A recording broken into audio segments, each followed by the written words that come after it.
Bismillahirrahmanirrahim. Assalamu alaikum. This is your chemistry teacher. Today our class from chapter number 5 और chapter number 5 में जो हमारा last topic चल रहा था वो हमारा फर्स्ट लॉ ऑफ थर्मोडायनेमिक्स चल रहा था। फर्स्ट लॉ ऑफ थर्मोडायनेमिक्स में हमने ये पढ़ा कि energy can neither be created nor be destroy. हमने बड़ी डिटेल में आपको बताया था कि साइंस जो है वो किस तरीके से नेचर के गिर्द घूमती है। तो हमें साइंस को अपने मजहब यानी कि अपना दीन इस्लाम के मुताबिक समझना है कि एनर्जी जो है वो ना तो बन सकती है ना बिगड़ सकती है। इसका मतलब ये है कि उसको बनाने वाला अल्लाह ताला है। जिस इस दुनिया में जितनी एनर्जी है वो एनर्जी सिर्फ अपनी शक्लें तब्दील करती है, ठीक है, उसके अंदर कमी बेशी नहीं होती, वो अपनी शक्लें तब्दील करती रहती है। अच्छा, बाकी मजीद आगे हम जाते हैं तो हमने ये कहा था कि एक हमने सपोज किया था कि एक बॉल को हमने हवा में उछाला तो उसकी काइनेटिक एनर्जी माइनस में जा रही थी। फिर एक वक्त आया उसकी बॉल जो है वो रुक गई क्योंकि जमीन बराबर जो है वो बॉल को अपनी तरफ खींचता है, ठीक है। तो जितना बॉल जमीन के मुखालिफ सिमत में ऊपर जा रही थी उतना उसकी काइनेटिक एनर्जी माइनस हो रही जा रही थी और एक वक्त आया कि वो काइनेटिक एनर्जी जीरो हो गई। तो बेसिकली वो काइनेटिक एनर्जी जीरो नहीं हुई, वो सारी की सारी काइनेटिक एनर्जी उसकी पोटेंशियल एनर्जी में तब्दील हो गई। इसका मतलब है कि एनर्जी ने अपनी शक्ल तब्दील कर दी। फिर उसके बाद जब बॉल वापस नीचे आई तो अब जो उसकी वो काइनेटिक एनर्जी थी वो अब प्लस में होती गई तब तक जब तक कि वो ग्राउंड में चली, ग्राउंड पे टकरा ना जाए, ठीक है। फिर हमने ये देखा कि अगर हम एनर्जी को कैलकुलेट करते हैं E2 माइनस E1 के बाद में जो एनर्जी थी और पहले जो एनर्जी थी उसमें फर्क आया, ठीक है। अब वो जो फर्क आया तो बीच में ये एनर्जी कहाँ चली गई? तो वो असल में बीच में एनर्जी, मैंने आपको कहा था कि जब हम बॉल को हवा में उठाते हैं उछालते हैं तो जितना वो हवा के साथ रगड़ लगती रहती है तो कुछ एनर्जी जो है वो हीट एनर्जी में कन्वर्ट हो जाती है। यही वजह है कि वापसी में जब बॉल ग्राउंड पे टकराई तो उसकी एनर्जी चेंज थी। तो चेंज का मतलब ये नहीं हुआ कि बीच में एनर्जी डिस्ट्रॉय हो गई, चेंज का मतलब ये था कि बीच में एनर्जी जो है वो हीट एनर्जी में तब्दील हो गई। तो फिर हम लोगों ने आपको ये बताया कि एनर्जी के अंदर जो चेंज आया वो मालूम करने के लिए हम फॉर्मूला यूज करते हैं डेल्टा ई। ये डेल्टा जो है, ये जो मैंने डेल्टा बनाया है ये असल में इसको डेल्टा कहा जाता है और ये चेंज इन एनर्जी बता रहा है, ठीक है। और चेंज इन एनर्जी का मतलब है E2 माइनस E1। E2 का मतलब है फाइनल एनर्जी, E1 का मतलब है जो इनिशियल एनर्जी थी, ठीक है। अब उसके बाद हमने एक बात ये कही कि suppose the system while going to absorb heat. Suppose आप तसव्वुर करें कि सिस्टम जो है वो हीट को एब्जॉर्ब कर रहा है, यानी कि हीट को अपने अपने अंदर ले रहा है। तो इसका मतलब क्या हुआ कि सिस्टम जो है वो हीट गेन कर रहा है, सही है। तो ऐसी सूरत में हम ये कहेंगे कि ये जो रिएक्शन है ये एंडोधर्मिक रिएक्शन है जिसके अंदर हीट आ रही होती है, ठीक है। ये भी हमने डिटेल में पढ़ लिया था इससे पहले। फिर हमने आपको एक और बात बताई कि ये जो Q होता है, Q ये असल में सिंबल है हीट का, ठीक है। अब हम ये देख रहे हैं कि सराउंडिंग से हीट ली जा रही है, ठीक है, और उसके साथ साथ जो है वो कुछ ना कुछ वर्क डन भी हो रहा है सिस्टम के अंदर, सही है। यानी कि मैंने आपको ये डायग्राम बताई कि ये सिस्टम है, सिस्टम हीट ले रहा है, ठीक है। यानी कि हीट क्या हो रहा है उसके अंदर ज्यादा हो रही है, हीट ज्यादा हो रही है, ठीक है। अब जब वो हीट ज्यादा हो रही है तो उसका फॉर्मूला क्या बनेगा, यहां पर मैं आपको दिखाता हूं। Q is equal to delta E plus W। अब डेल्टा E का मतलब क्या है कि भाई उसकी इंटरनल एनर्जी इंक्रीज होगी। पहली बात तो ये है, लाजमी सी बात है, जब वो सराउंडिंग से हीट ले रहा है तो उस सिस्टम की जो एनर्जी है वो तो बढ़ेगी। साथ साथ जो है वो सिस्टम कुछ ना कुछ काम भी कर रहा है, तो लाजमी सी बात है काम करने के लिए भी कोई एनर्जी चाहिए, क्योंकि हम ये शुरू में पढ़ चुके हैं कि energy is the ability to do work. Energy जो है वो असल में किसी कोई काम करवाने की सलाहियत को कहा जाता है। तो इसका मतलब ये है कि जो आपकी टोटल हीट है ना, अगर आप टोटल हीट कैलकुलेट करना चाहते हैं कि हाउ मच टोटल हीट, तो आप ये देखेंगे सिस्टम के अंदर की जो इंटरनल हीट थी वो, और वो हीट जो आपको वर्क डन में लग गई, तो इन दोनों हीट को अगर आप प्लस करेंगे तो ये Q के बराबर होगी, यानी कि टोटल हीट के बराबर होगी। तो ये Q का फॉर्मूला हो गया। अब बाज़ औक़ात क्या होता है, हम ये जानना चाहते हैं कि भाई हीट हमें मालूम है, हमने ये देखना है कि कितना वर्क डन हुआ और कितनी इंटरनल एनर्जी में चेंज आया। तो हम क्या करते हैं, इंटरनल एनर्जी का फॉर्मूला बनाएंगे delta E is equal to, ये प्लस W है, ये उधर जाके क्या हो जाएगा माइनस W। तो Q माइनस W ये हमारा जो है वो इंटरनल हीट का यानी कि इंटरनल एनर्जी का हमारा ये फॉर्मूला बन जाता है। ठीक है, यानी कि Q is equal to delta E plus W, ये हमारा हीट का फॉर्मूला है। ठीक है, और अगर हम इंटरनल एनर्जी देखना चाहते हैं, ठीक है, तो उसका फॉर्मूला बनेगा delta E is equal to Q minus W. ठीक है, अच्छा ये तो आपका एक जर्नल फॉर्मूला बन गया। ठीक है भाई, अब एक बात अपने जहन में रखिएगा कि ये जो मैंने आपको फॉर्मूला बताया है, ये फॉर्मूला ऐसा है जिसके अंदर हीट एब्जॉर्ब हो रही है बाय द सिस्टम, है ना भाई। अब जरा कुछ पॉइंट जरा गौर से देखें। अब जैसा कि आप देख रहे हैं कि ये जो मैंने फॉर्मूला लिखा है, यानी कि ये बेसिकली दो फॉर्मूले बन गए। एक Q बराबर है डेल्टा E प्लस डब्ल्यू। अगर आप जानना चाहते हैं कि एक कंटेनर में हीट कितनी है, तो आप ये देखेंगे कि उस कंटेनर में इंटरनल एनर्जी का क्या चेंज आया, पहली चीज, और वर्क डन में कितनी हीट लगी, यानी कि वर्क डन आपका कितना लगा, उन दोनों को अगर आप प्लस करेंगे तो आपको टोटल हीट पता चल जाएगी। ये तो एक फॉर्मूला बन गया। अब इसी फॉर्मूले से अगर आपको इंटरनल हीट यानी कि आपको इंटरनल एनर्जी चेक करनी है, तो उसका फॉर्मूला क्या बनेगा, उसका फॉर्मूला बनेगा delta E is equal to Q minus W. अब Q माइनस डब्ल्यू कैसे बना भाई, सीधी सी बात है, आपने इस प्लस डब्ल्यू को इज इक्वल टू के दूसरी तरफ ले गए तो वो माइनस डब्ल्यू हो गया। तो बेसिकली ये दोनों फॉर्मूले एक ही फॉर्मूले से जनरेट हुए हैं। ठीक है भाई, अच्छा इस फॉर्मूले के अंदर आप जरा दो तीन बातें अपने जहन में बिठा लीजिएगा। ठीक है, पहली बात जो आपने अपने जहन के अंदर बिठानी है वो ये कि ये कंडीशन ऐसी थी जिसके अंदर हीट एब्जॉर्ब हुई थी, heat absorb by the system, यानी कि इसमें जो है उस सिस्टम ने हीट को एब्जॉर्ब किया था। तो एक लिहाज से ये कौन सा रिएक्शन हुआ आपका, एंडोथर्मिक रिएक्शन। ठीक है जी, और दूसरी चीज आपने ये देख लिया कि work done by the system, इसमें जो है वो work done by the system, क्योंकि जब हम ये कह रहे हैं कि कुछ एनर्जी वर्क में लग गई, तो इसका मतलब है कि हम इनडायरेक्टली ये कह रहे हैं कि सिस्टम ने कुछ ना कुछ काम किया है ना भाई, सिस्टम ने कुछ ना कुछ काम किया है।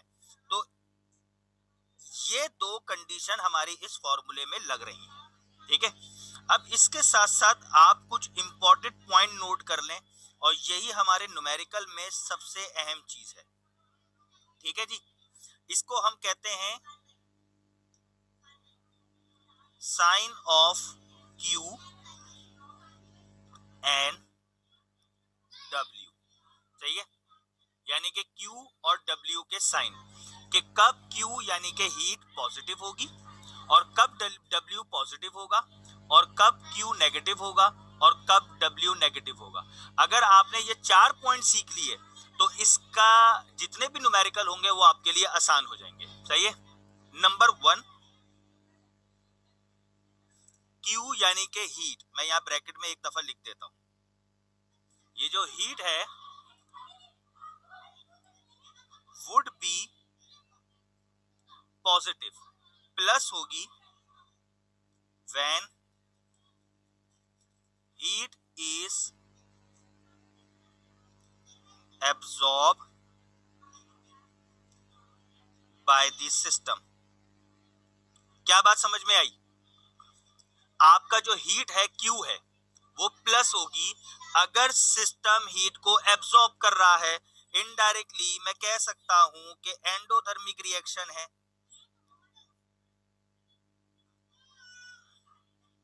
ठीक है, और अगर हम ज्यादा दूर ना जाएं, ऊपर जाएं हम, तो ऊपर हमने देखा था जब हम एंडोथर्मिक और एक्सोथर्मिक के दरमियान डिफरेंस पेश कर रहे थे, तो हमने यहां देखें हमने क्या पेश किया था कि हीट जो है वो पॉजिटिव होगी, है ना भाई, और एंडोथर्मिक में हीट नेगेटिव होगी। तो जब हम ये कह रहे हैं कि एंडोथर्मिक है, हीट एब्जॉर्ब हो रही है, तो लाजिमी सी बात है Q आपकी पॉजिटिव होगी। ठीक है, दूसरा पॉइंट कि Q जो है वो आपकी नेगेटिव होगी, माइनस होगी, जब हीट इज रिलीज्ड।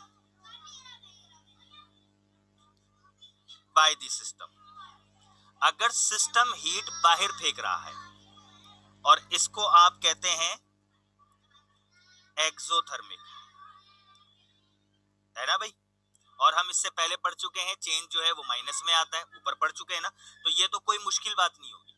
अगर आप देख रहे हैं सवाल में, आपने देखा सवाल में लिखा हुआ है कि सिस्टम एब्जॉर्ब हीट, आप फौरन समझ जाएंगे एंडोथर्मिक रिएक्शन है और क्यू इसमें मैं प्लस में लूंगा, ठीक है, फॉर्मूले में। और अगर आपने देखा कि सिस्टम रिलीज हीट तो आप क्यू माइनस में लेंगे, ठीक है। अब अगर आप गौर से देखें तो ऊपर वाला जो फॉर्मूला था, ये वाला जो फॉर्मूला था, इसमें हमने क्यू पॉजिटिव रखा है। मैथ का उसूल है ना, जब किसी के सामने कोई साइन नहीं होता तो वो प्लस होता है। क्यू पॉजिटिव रखा क्योंकि आप नीचे देखें, हमने कहा है कि इसमें कंडीशन है हीट जो है वो सिस्टम एब्जॉर्ब कर रहा है ना भाई। अब आते हैं डब्ल्यू की तरफ। डब्ल्यू जो है वो आपका, डब्ल्यू हीट को नहीं कहते बल्कि डब्ल्यू कहते हैं वर्क डन को। ये आपका पॉजिटिव होगा when work done by the system. सही है। अब जरा गौर से सुनिएगा बेटा, ये बड़ी अहम बात है। अगर सिस्टम काम कर रहा है तो डब्ल्यू आपका प्लस होगा। पता है क्यों? क्योंकि सिस्टम अगर काम कर रहा है तो लाजिमी सी बात है कोई ना कोई एनर्जी वर्क में तो लगेगी, है ना भाई। तो वर्क खाली नहीं होगा बल्कि वर्क के ऊपर एनर्जी लग रही है, इसलिए हम कहेंगे कि वर्क जो है वो पॉजिटिव होगा। आप ऊपर वाली कंडीशन में देखें, work done by the system था ना, तो ऊपर हमने यहाँ पर डब्ल्यू जो है वो पॉजिटिव लिया, है ना भाई। हमने डब्ल्यू जो है वो पॉजिटिव लिया, तो work done by the system होगा तो आपका डब्ल्यू पॉजिटिव होगा, ठीक है। और अगर आपका वर्क डन जो है वो नेगेटिव होगा when work done on the system, यानी कि सिस्टम पे कोई काम कर रहा है तो वर्क डन नेगेटिव होगा, क्योंकि सिस्टम थोड़ी काम कर रहा है, सिस्टम के ऊपर काम हो रहा है। लेट सपोज मैं आपको एक एग्जांपल देता हूं। मैं एक रूम के अंदर बंद हूं, बल्कि रूम नहीं, मैं एक जो है वो किसी जार के अंदर बंद हूं, सही है। कोई पिंजरा है, उस पिंजरे के अंदर मैं बंद हूं और पिंजरे की दोनों तरफ की दीवारें जो है ना वो आहिस्ता आहिस्ता बंद हो रही हैं। जैसे मूवी में दिखाते हैं ना अक्सर कि मैं एक पिंजरे के अंदर बंद हूं, ठीक है, और ये जो पिंजरे की दीवारें हैं ये आहिस्ता आहिस्ता बंद हो रही हैं। ये करीब आ गई, ये और करीब आ गई, ये और करीब आ गई। तो मुझे बताएं जितना करीब होती जाएगी क्या करेगी? ये जो अंदर मैं खड़ा हुआ हूं जिसको मैं सिस्टम कह सकता हूं, चाहिए, ये तो सिस्टम को दबा देगी। एक वक्त आएगा सिस्टम मर जाएगा। तो सिस्टम कैसे मरा? सिस्टम ऐसे मरा क्योंकि सिस्टम के ऊपर काम हो गया, सिस्टम के ऊपर वर्क डन हो गया। सिस्टम ने खुद कुछ नहीं किया, बाहर से वर्क डन हुआ, सिस्टम को उसने दबा दिया, है ना भाई। तो इसे कहते हैं हम वर्क।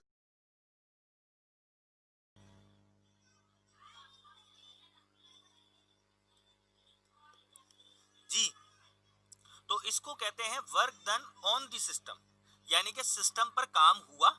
सिस्टम ने खुद तो कुछ काम नहीं किया ना, सिस्टम ने तो अपनी तरफ से कोई वर्क ही नहीं किया, इसलिए हम कहेंगे जब ऑन द सिस्टम वर्क होगा तो वर्क नेगेटिव होगा, क्योंकि वर्क ने तो खुद कुछ काम ही नहीं किया। अब इसी कंडीशन को दूसरी तरफ ले लेते हैं। सपोज करो अब मैं इस दीवार को अपने हाथों से खींचना शुरू कर रहा हूं और खींचते खींचते मैंने क्या किया, मैंने इस दीवार को खींचा और ये दीवार वापस जाके कोने में चिपक गई। मैंने इस दीवार को धक्का लगा दिया और ये दीवार जो मुझे दबा रही थी मैंने उसको प्रेस करके कोने तक लगा दिया। अब क्या होगा? मेहनत किसने की? मेहनत इस शख्स ने कर दी, सिस्टम ने मेहनत कर ली। अब सिस्टम ने जब वर्क डन किया है तो लाजिमी सी बात है वर्क डन में कुछ ना कुछ तो एनर्जी लगेगी, इसलिए हम कहते हैं वर्क डन पॉजिटिव होगा। तो ये दो कंडीशन हो गई। वर्क डन पॉजिटिव कब होगा? जब सिस्टम काम करेगा। नेगेटिव कब होगा? जब सिस्टम पे काम होगा, सिस्टम कुछ नहीं करेगा। इसी तरीके से हीट पॉजिटिव कब होगा? जब सिस्टम हीट ले रहा होगा। और हीट नेगेटिव कब होगा? जब सिस्टम हीट रिलीज कर रहा होगा। ठीक है, ये चार चीजें आप अपने दिमाग में बिठा लीजिए। ठीक है, अगर आप ये चार चीजें अपने दिमाग में बिठा लेते हैं तो आइंदा जब हम न्यूमेरिकल करेंगे इसके सिस्टम से रिलेटेड तो फिर आपको वो न्यूमेरिकल आसानी से समझ में आएंगे। ठीक है जी। अब उसके बाद हमारा जो अगला टॉपिक है, अगला टॉपिक आता है positive aspect of first law of thermodynamics. Positive, ये अब हमारा न्यू टॉपिक है, expect of first law of thermodynamics. Thermodynamics की अच्छी अच्छी बातें क्या हैं, पॉजिटिव पॉइंट्स क्या हैं थर्मोडायनामिक्स के, इसे हम कहते हैं पॉजिटिव एस्पेक्ट ऑफ थर्मोडायनामिक्स। ठीक है भाई, अब ये हमने फर्स्ट लॉ ऑफ थर्मोडायनामिक्स पढ़ लिया ना, इसके हमारे पास कुछ जो हमें अच्छे अच्छे पॉइंट मिले हैं वो क्या है। ठीक है भाई, पहला पॉइंट ये हमें मिलता है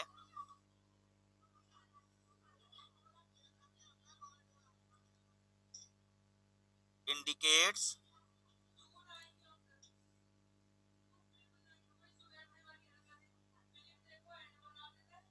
the equivalence of different form of energy. ठीक है, यानी कि ये आपको डिफरेंट फॉर्म ऑफ एनर्जी को बता देता है। जैसे अभी हमने कहा ना कि Q बराबर है डेल्टा E प्लस W, ये आपको बता देगा भाई जो आपकी टोटल हीट है वो एनर्जी और वर्क डन में लग गई। ठीक है जी, दूसरा पॉइंट क्या है, गिव्स रिलेशनशिप बिटवीन W यानी कि वर्क डन एंड हीट यानी कि Q। ये आपको W और Q के दरमियान यानी कि हीट के दरमियान रिलेशनशिप बता देता है। ठीक है, और हमने जो फर्स्ट लॉ ऑफ थर्मोडायनामिक्स पढ़ा था उसमें हमने ये देखा था Q जो है वो एब्जॉर्ब हुई थी। ठीक है, तीसरा पॉइंट क्या था जो इसका हमें पॉजिटिव मिला, it deals work performed and change of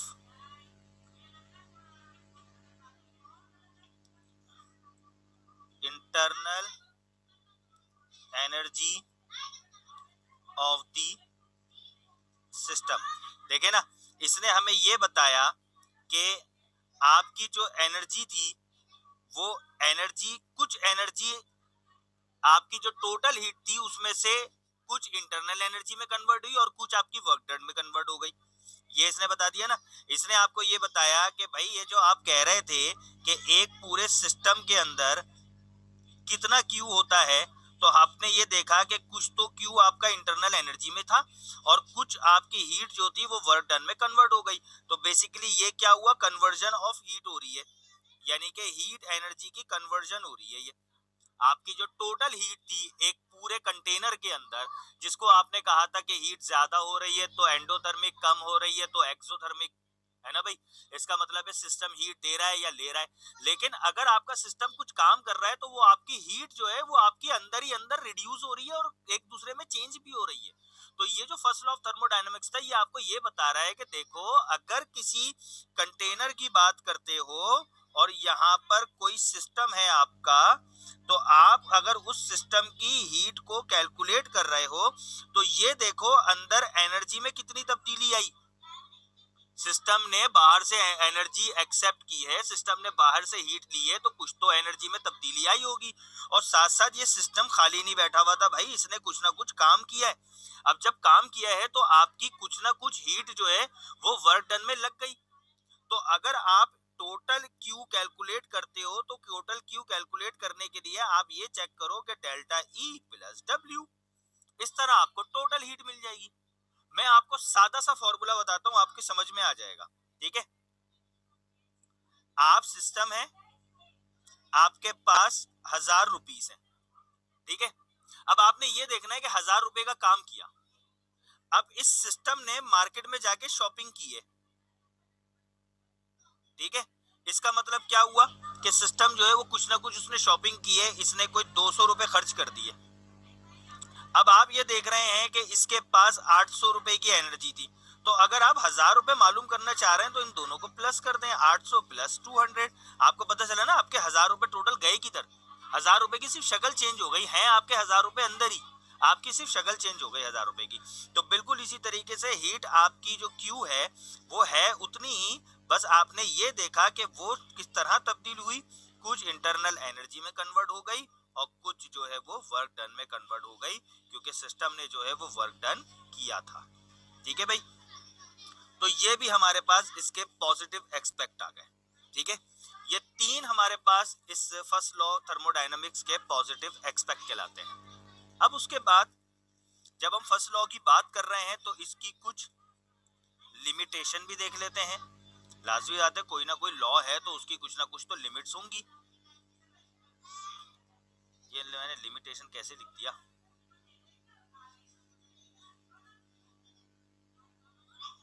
limitation of first law of thermo, limitation of first law of thermodynamics. First law of thermodynamics के लिमिटेशंस क्या हैं, यानी कि इसकी कुछ हुदूद है। ऐसा नहीं है कि ये बिल्कुल मजे से जो है वो सब पर अप्लाई हो रहा है, ऐसा नहीं है। पहला इसकी जो लिमिट है वो ये कि does not show the direction of reaction, direction of reaction, यानी कि फिजिक्स की जुबान में बात करूं तो ये आपको मैग्नीट्यूड नहीं बता रहा, ये आपको डायरेक्शन नहीं बताएगा कि सिस्टम किस तरफ काम कर रहा है। ठीक है भाई। Number 2, can not predict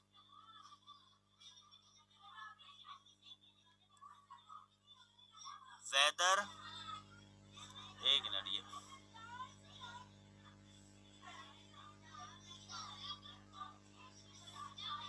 weather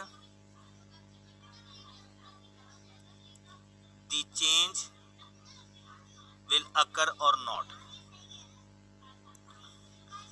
will occur और नॉट, यानी कि जो भी आपका रिएक्शन हो रहा है तो ये आपको पहले से पेश गोई नहीं कर सकता कि इसके अंदर कुछ तब्दीली आएगी भी या नहीं आएगी। तीसरा,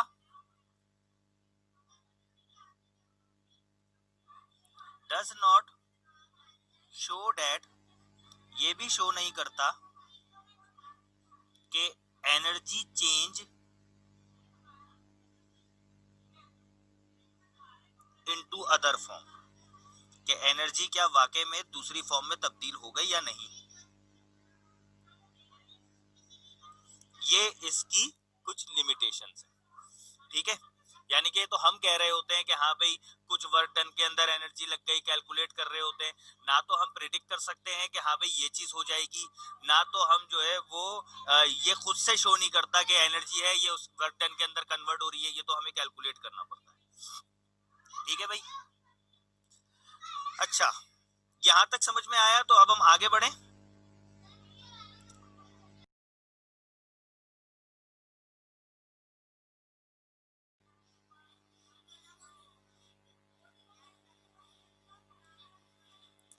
अच्छा जी बच्चों, अब हमारे पास जो न्यू टॉपिक है वो न्यू टॉपिक है वो ये है हमारे पास मैकेनिकल वर्क, जिसको हम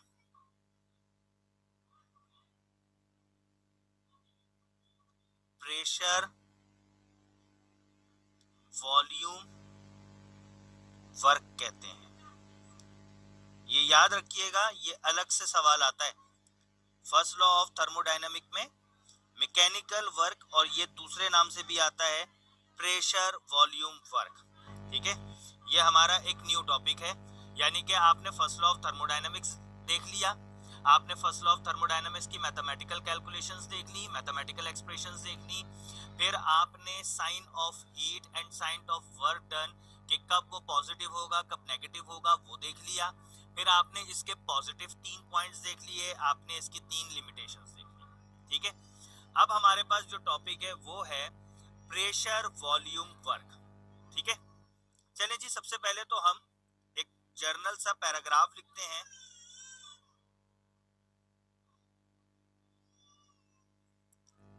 कि work associated with the change in the volume of the system,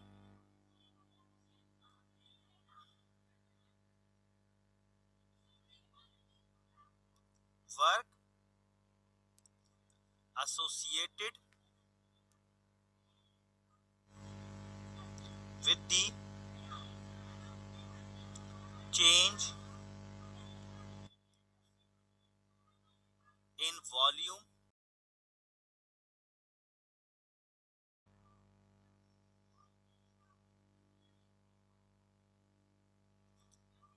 जी बेटा, मेरी आवाज आ रही है ना? अब सबसे पहले ये बात याद रखिए